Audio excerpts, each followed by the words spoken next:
Is the weighing scale your best assessment of how far you've come in your fitness journey? Keep watching to find out more.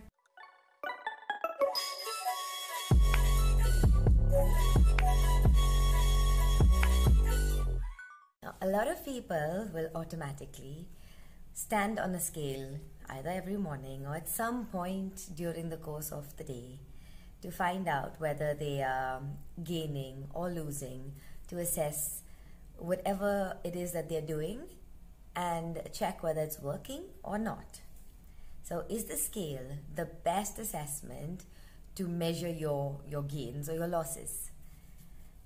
So the scale, this is not my opinion, this is scientifically proven, is not the best way to measure yourself, nor is BMI. These are all old-fashioned methods of putting people in boxes.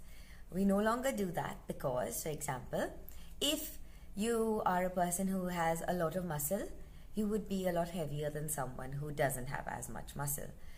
It means that you might be in the category based on BMI or the weight category. You might be in the obese category, but in reality, when you look at that person, they look super fit. So it's not fair to put people in boxes based on these numbers or these measurements. The best way to assess your current health or your fitness level is see how you feel. See whether you feel really good in the morning when you wake up fresh. Or is it that at the end of the day, you still feel like you have a little more energy left than before you started exercising or before you started paying attention to your diet and trying to be a little fitter? That's what really counts.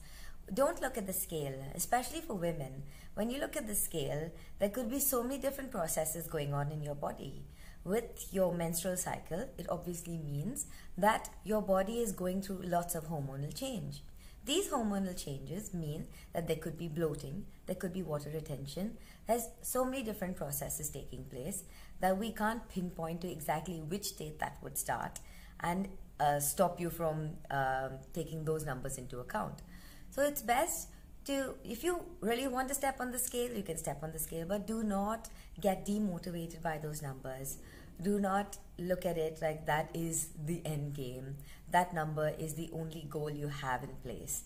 Your goals should be things that are a little more measurable by your own standards. So like I said earlier, it's easier for you to measure how you feel at the start of the day. It's easier for you to measure how you feel at the end of the day.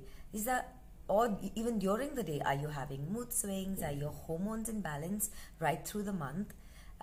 All of these things will actually give you a better indication of where you are in your fit journey.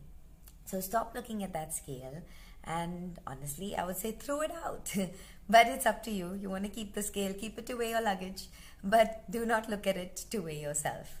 Take care, stay fit and keep moving. Bye.